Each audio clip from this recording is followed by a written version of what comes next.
Maxentius was now forced out of the city to meet Constantine on the far side of the Tiber River. After he crossed a bridge named Pons Milvius, Maxentius destroyed it, replacing it with an unstable bridge made of boats and planks, thinking to trap Constantine.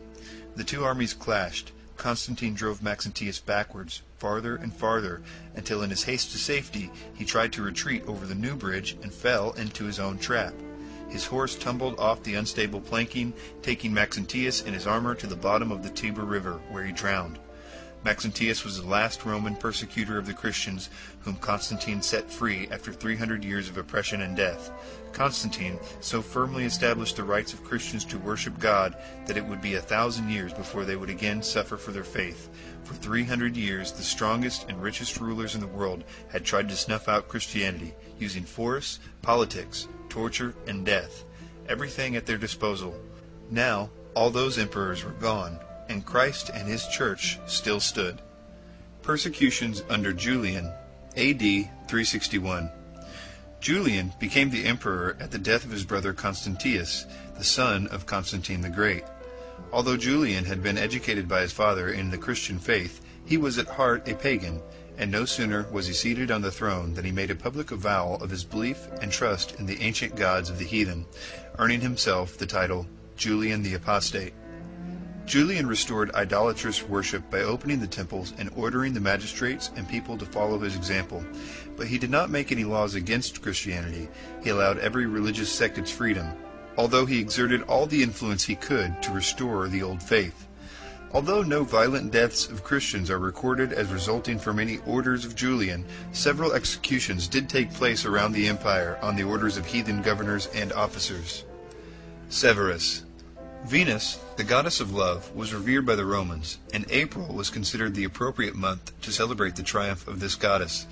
During that month, her temples were thronged with worshippers, and her marble statues were decked with flowers. Severus, a Christian centurion in the Roman army, dared to raise his voice against this popular custom, not only refusing to take part in the heathen ceremony, but denouncing Venus herself. Enraged by his words, the crowd seized Severus and dragged him before the judge. He repeated his beliefs firmly in the judge's presence, and was condemned to be taken before the temple of Venus to be insulted, stripped and scourged with a whip called the plumetta, which had lead balls tied to the end of each of its thongs. Severus was beaten by two strong men, delivered over to the public executioners, and beheaded. Cassian. Cassian was a schoolmaster in a town not far from Rome, when he was arrested for refusing to sacrifice to idols. His judge decided that his punishment should be entrusted to his students, who didn't like their schoolmaster at all. He was bound and delivered to his students, who fell on him with their styles, the sharp-pointed pieces of iron used to write on the wax-covered tables, and stabbed him to death. Theodorus, a Christian, was seized and tortured. After being taken from the rack, he was asked how he could endure the pain so patiently. "At first I felt some pain," he replied, "but afterwards there appeared to be a young man beside me, who wiped the sweat from my face and refreshed me with cold water. I enjoyed it so much that I was sorry to be released." Marcus.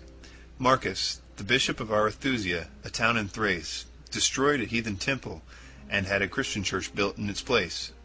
This so enraged the heathens of the town that they waited until he was alone and captured him one day. After they had beaten him with sticks, they asked whether he would rebuild the temple he had torn down. Marcus not only refused to rebuild it, but threatened to destroy it again if anyone else rebuilt it. His persecutors looked around for some way to punish him, finally deciding on a plan that was as cruel as it was unusual. They tied Marcus with ropes and placed him in a large basket, which they hung in a tree after smearing the poor man's body with honey. After being hung up in the tree, Marcus was asked once more to restore the temple.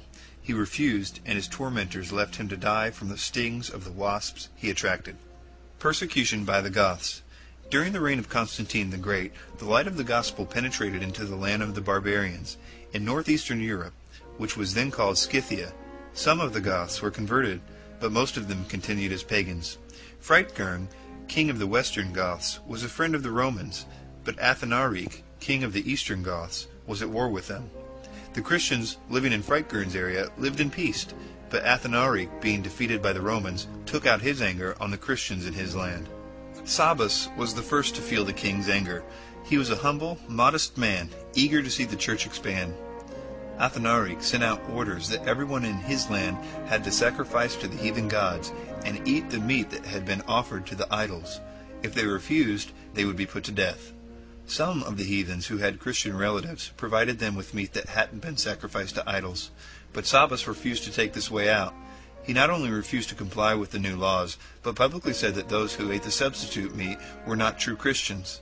Sabas was soon arrested and taken before the judge, who, seeing he was a poor, unimportant man, had him released. Soon, Sabas went to visit Sansala, a Christian missionary. On the third night after his arrival, they were both arrested by a party of soldiers. Sansala was allowed to dress himself and ride, but Sabas was forced to leave his clothing behind and walk. All during the journey they drove him through thorns and briars, beating him all along the way. In the evenings they stretched him between two beams, fastening his legs to one and his arms to the other, and left him that way for the night. Even when he was released by a woman who pitied him, Sabas refused to run away. In the morning, the soldiers tried to persuade both men to renounce their religion and eat the meat that had been consecrated to the idols. They refused, and although Sansala was finally set free, Sabas was drowned. Nistas, a Goth living near Danube with his parents, was a Christian too. One day, Athanaric commanded an idol should be drawn around on a chariot in all the Christian towns. Everyone was ordered to worship the idol when it stopped in front of their house. Nistas refused to come out when the idol arrived at his house, so the house was set on fire, and everyone in it burned to death. Persecution by the Vandals, A.D. 429. The Vandals crossed over from Spain to the north coast of Africa and defeated the Roman army there, conquering the whole country under their leader, Genseric. Since the Vandals were of an Arian sect, they abused the Christians whenever they found them, laying waste to all their cities and ruining every beautiful or valuable object they found. They even burned the fields of grain, so anyone escaping their swords would die from famine. They plundered the churches and murdered the bishops and ministers in many cruel ways. Often they poured rancid, filthy oil down the throats of those they captured, drowning them. Others they martyred by stretching their limbs with cords until the veins and sinews burst. Old men found no mercy from them, and even innocent babies felt the rage of their barbarity.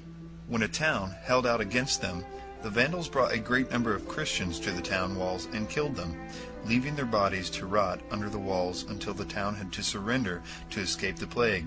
After they took Carthage, the Vandals put the city's bishop and many other Christians into a leaky ship and committed it to the waves, thinking everyone on it would soon die. But the vessel arrived safely at another port. Several Christians were beaten, scourged, and banished to the desert, where God used them to convert many of the Moors to Christianity. Once Genseric discovered this, he sent orders that they and their converts should be tied by the feet to the chariots and dragged until they were beaten to pieces. The bishop of Uris was burned, and the bishop of Habensa was banished for refusing to turn over the sacred books. Archanimus, a devout Christian, was brought before Genseric himself for trial. Finding the man firm in his faith, Genseric ordered him beheaded, but privately told the executioner, "If the prisoner is courageous and willing to die, don't kill him. I don't want him to have the honor of being a martyr." When the executioner found Archanimus quite willing to die, he returned him to the prison, from which he soon disappeared, probably murdered in secret at the king's order. Cyrilla, the Arian bishop of Carthage, was a great enemy to those Christians who professed the pure faith. He persuaded Genseric that he could not allow so many of his subjects to practice their Christianity and enjoy any peace. Genseric first attempted to bribe the Christians away from their faith with promises of worldly gains, but they stood firm, saying, "We acknowledge but one Lord and one faith. You may do whatever you please with our bodies, for it is better to suffer a few temporary pains than to endure everlasting misery."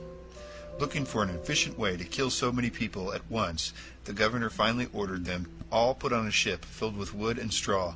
The ship was then set on fire, and everyone on board was either drowned or burned to death. The names of the chief Christians on board the ship were Rusticus, Liberatus, Rogatus, Servus, Septimus, and Boniface.